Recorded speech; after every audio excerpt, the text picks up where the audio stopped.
Hi friends, कैसे हैं आप लोग। उम्मीद करते हैं बहुत ही अच्छे होंगे। एक इम्पॉर्टेंट इन्फॉर्मेशन है कस्तूरबा गांधी बालिका विद्यालय उत्तर प्रदेश से रिलेटेड। आप लोग जानते होंगे कि संभल में कुछ दिन पहले शिक्षिकाओं की वैकेंसी आई थी कस्तूरबा गांधी बालिका विद्यालय में। साथ में दोस्तों उसमें ये भी मेंशन किया गया था कि किस डेट को मेरिट लिस्ट जारी होगी। कई लोग कमेंट करके भी पूछ रहे थे जिन्हें पता था कि लिस्ट आनी है। तो फाइनली जो है दोस्तों संभल की मेरिट लिस्ट जारी कर दी गई है। काफ़ी कम आवेदन शिक्षिका जो बनने के लिए इच्छुक थे उन्होंने किया है। और इम्पॉर्टेंट चीज़ ये है दोस्तों कि कम छात्रों की काउंसलिंग भी होनी है और बहुत से ऐसे छात्र हैं जिनकी जो है आवेदन वो निरस्त भी कर दिया गया है। तो बहुत ही इंपॉर्टेंट वीडियो होने वाला है दोस्तों। आप लोग अपना लिस्ट में नाम भी देख सकते हैं। कहाँ से प्राप्त करेंगे ये लिस्ट, सब कुछ इस वीडियो में जानेंगे। तो ज़्यादा टाइम ना लेते हुए दोस्तों चलिए देख लेते हैं संभल की मेरिट लिस्ट। दोस्तों आप लोग की स्क्रीन पे ये रहा वो नोटिफिकेशन, आप लोग देख सकते हैं। इसमें कुछ इंपॉर्टेंट चीज़ है, पहले आप लोग इसको देख लीजिए। ये दोस्तों कब प्रकाशित हुआ है, 17 फरवरी 2024। और ये किस ज़िले से संबंधित है, यहाँ पे स्पष्ट रूप से आपको दिख जाएगा संभल। और दोस्तों इसका क्या विषय है डिटेल में आप लोग देखेंगे तो यहाँ पे ये चीज़ मेंशन किया गया है। कस्तूरबा गांधी आवासीय बालिका विद्यालय रिक्त पदों के सापेक्ष चयन हेतु आवेदन जो प्राप्त हुए थे उनमें जो योग्य हैं और जो योग्य नहीं है उनकी सूची जारी कर दिया गया है। उसी से रिलेटेड दोस्तों ये इन्फॉर्मेशन है। और कुछ चीज़ें और भी आगे, चलिए मैं आपको उसे भी दिखाऊं। दोस्तों इस लेटर में और भी कुछ चीज़ें कही गई है, जैसे आप लोग देखेंगे तो यहाँ पे स्पष्ट रूप से मेंशन किया गया है कि जनपद स्तरीय चयन समिति की बैठक में 9 फरवरी 2024 को ये दोस्तों निर्णय लिया गया कि कौन इस काउंसलिंग के लिए आ रहे हैं कौन नहीं है, इस चीज़ के बारे में ये बताया गया है। और दोस्तों ये लिस्ट प्रोवाइड कराने के लिए, छात्रों के पास पहुँचाने के लिए एनआईसी की वेबसाइट होती है उससे कहा गया है कि इसको अपलोड करने का आप कष्ट करें। अब चलिए दोस्तों देख लेते हैं कैसी लिस्ट है, कौन काउंसलिंग में जाएगा, किसका फॉर्म निरस्त हुआ है और क्यों हुआ है, डिटेल में थोड़ा सा देख लेते हैं। दोस्तों आगे इन्फॉर्मेशन आप लोग की स्क्रीन पे ये रहा, आप लोग देख सकते हैं। और इसमें जैसे दोस्तों सीटें तो कम थी, आप लोग जानते भी होंगे। जैसे दोस्तों सबसे पहले आप लोग देखेंगे यहाँ पे चीज़ें स्पष्ट रूप से कही गई, कस्तूरबा गांधी बालिका विद्यालय जनपद संभल। और ये जो है दोस्तों सत्र बात कर रहा है 2023-24 का। अब जैसे दोस्तों देख लीजिए यहाँ पे पूर्णकालिक शिक्षिका हिंदी संस्कृत के लिए 1 पद थे और जो अनुसूचित जाति के लिए थे। और आप लोग लिस्ट में देख सकते हैं किस प्रकार से क्या चीज़ें मेंशन की गई है। नाम दिया गया है, पिता का नाम दिया गया है और पति हैं तो पति का नाम मेंशन किया गया, आप लोग यहाँ पे देख सकते हैं। डेट ऑफ बर्थ है और भी कुछ चीज़ें इंपॉर्टेंट। ये दोस्तों आप लोग लिस्ट जो है एनआईसी की वेबसाइट से भी प्राप्त कर सकते हैं। अब जैसे दोस्तों इसमें कुछ लोगों का जो है, जैसे हिंदी संस्कृत की बात करें तो कुछ लोगों का आवेदन जो है निरस्त हुआ है। क्यों हुआ है निरस्त, चलिए उसको भी देखते हैं। और इम्पॉर्टेंट चीज़ दोस्तों इसमें ये है, फाइनल जो है गुणांक नहीं बताया गया है, मेरिट बस इसमें बता दिया गया। आप लोग देखेंगे यहाँ पे आपको मैं दिखा दूँ, हाई स्कूल में इतना है, इंटर में इतना, ऐसे ही करके दिया गया है कैलकुलेट करके। दोस्तों फाइनल नहीं बताया कि नंबर 1 रैंक पे कौन है, सेकंड पे कौन है, थर्ड पे कौन है, इस तरीके से मेंशन नहीं किया गया।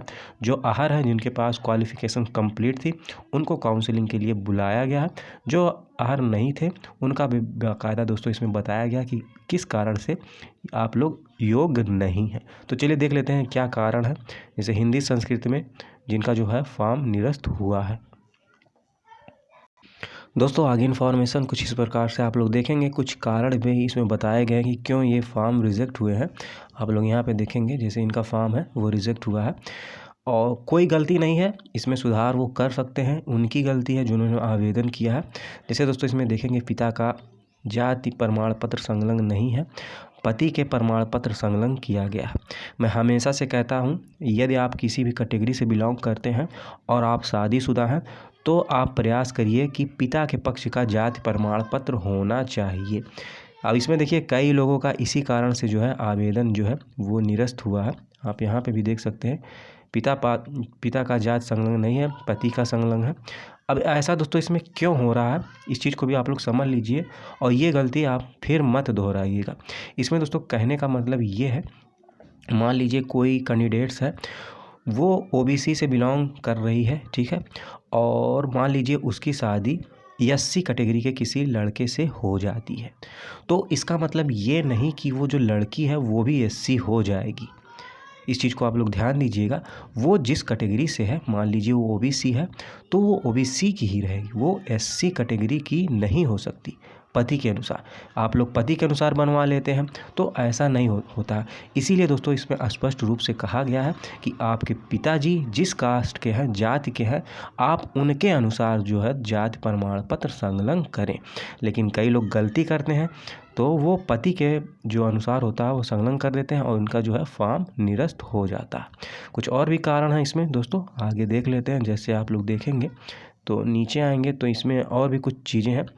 अब जैसे यहाँ पे मेंशन किया गया है कि जाति प्रमाण पत्र नहीं है और टीटी प्रमाण पत्र नहीं है। तो दोस्तों जो पूर्णकालिक शिक्षिकाएं होती हैं उनके लिए टेट जो होता है अनिवार्य होता है। यदि नहीं है तो आप लोग आवेदन मत करिए, क्योंकि आपका फॉर्म 100% जो है दोस्तों वो रिजेक्ट हो जाएगा। ऐसे ही दोस्तों इसमें भी मेंशन किया गया है टेट जो है या सीटेट है वो संलग्न नहीं किया गया, इसलिए दोस्तों ये योग्य नहीं है। कुछ और भी चलिए देख लेते हैं आगे लिस्ट किस प्रकार से है। दोस्तों आगे इन्फॉर्मेशन आप लोग की स्क्रीन पे नेक्स्ट सब्जेक्ट है, इसमें भी देख लीजिए। सीटें कम थी लेकिन कम लोग भी हैं, ये भी आप लोग ध्यान दीजिएगा। एक सीट थी, इसमें आप लोग देख लीजिए गणित विषय है।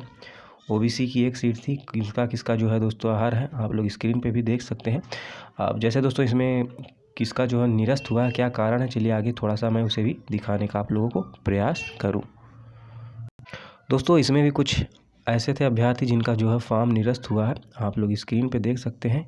ये यहाँ पे स्पष्ट रूप से बताया गया है। जैसे दोस्तों जिसकी आयु 25 वर्ष है वही इसमें आवेदन कर सकते हैं। इनकी जो थी एज कम रही होगी, इसलिए दोस्तों न्यूनतम आयु से कम है, तो इसलिए इनका जो है फॉर्म वो निरस्त कर दिया गया है। और अपने चैनल के माध्यम से हमेशा मैं बताता रहता हूँ कि डीएलएड वाले जो है दोस्तों इसमें आवेदन नहीं कर सकते हैं। अब क्या कारण है दोस्तों, ये बीएसए वाले ही जाने, क्योंकि वैसे देखा जाए तो 6 से 8 में जो है डीएलएड वाले भी आवेदन कर सकते हैं। जो स्थायी पद आते हैं, वैकेंसीज आती हैं, जैसे दोस्तों मान लीजिए बिहार में ही आया हुआ है, तो उसमें जो है दोस्तों जो 6 से 8 होते हैं जूनियर के जो होते हैं सीट, उसमें डीएलएड वाले भी आवेदन कर सकते हैं। लेकिन ये कस्तूरबा का क्या नियम है वो बीएसए वाले ही बता पाएंगे। तो इसमें दोस्तों डीएलएड के कारण इनका जो है फॉर्म निरस्त किया गया है। थर्ड पे भी वही कारण है और फोर्थ पे आप देखेंगे तो इसमें बताया गया कि सामान्य श्रेणी के पद नहीं है। अब जैसे दोस्तों ये जो कैंडिडेट थे वो सामान्य यूआर कैटेगरी के थे, जबकि जो सीट थी वो ओबीसी के लिए थी, इसलिए दोस्तों इनका जो है फॉर्म वो निरस्त किया गया है। मतलब ये कहने का मतलब है ये योग्य नहीं है। आगे चलिए देख लेते हैं। दोस्तों आगे इन्फॉर्मेशन आप लोग की स्क्रीन पे ये रहा है। अब इसमें देखेंगे दोस्तों ये अंशकालिक का है, शारीरिक शिक्षा, ये भी पद होते हैं। और इसमें जो है दोस्तों 2 पद थे, ओबीसी के 1 और एससी का 1, आप लोग यहाँ पे देख सकते हैं। अब इसमें भी दोस्तों कई लोगों के फॉर्म रिजेक्ट हुए हैं, चलिए मैं उसे भी आपको दिखा दूँ। दोस्तों आगे इन्फॉर्मेशन आप लोग की स्क्रीन पे ये रहा, आप लोग देख लीजिए। इसमें भी जो है दोस्तों बस मैक्सिमम लोगों का फॉर्म जो रिजेक्ट हुआ है दोस्तों, उनका जो कारण है पति के जाति का जो है संलग्न किए हैं, जबकि होना क्या चाहिए पिता के पक्ष का, इसमें जाति प्रमाण पत्र संलग्न होना चाहिए।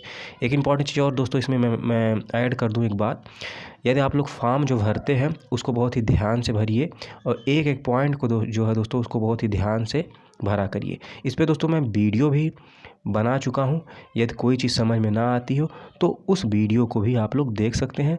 डिस्क्रिप्शन में दोस्तों लिंक रहेगा, उसके माध्यम से भी दोस्तों उस वीडियो तक आप लोग पहुँच जाएंगे और उसको एक बार दोस्तों ज़रूर से ज़रूर देख लीजिए। कहीं पे भी दोस्तों यदि आप लोग आवेदन कर रहे हैं तो उस वीडियो को 100% दोस्तों आप लोग देख के जाइए, क्योंकि दोस्तों उस वीडियो से आपको बहुत सहायता मिलेगी कि किस प्रकार से फॉर्म भरना।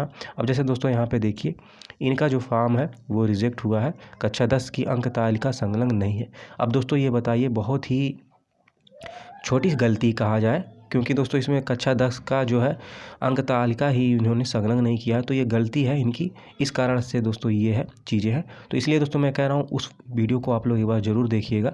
अब जैसे दोस्तों यहाँ पे देखिए, यहाँ पे जाति प्रमाण पत्र ही संलग्न नहीं है, तो इस कारण से भी दोस्तों कई लोगों का फॉर्म है वो रिजेक्ट हुआ है। ये जो है दोस्तों पीडीएफ कहाँ से प्राप्त करेंगे आप लोग, इसके लिए दोस्तों आपको जाना पड़ेगा डिस्ट्रिक्ट वाइज जो वेबसाइट होती है ऑफिशियल संभल की, एनआईसी की, वहाँ पे जाएंगे और दोस्तों आपको सामने ही जो होम पेज होता है वहीं पे दोस्तों आपको ये मिल जाएगा। तो यदि दोस्तों वीडियो अच्छी लगी हो तो लाइक करिएगा। अंत तक देखने के लिए बहुत बहुत धन्यवाद, आभार, जय हिंद।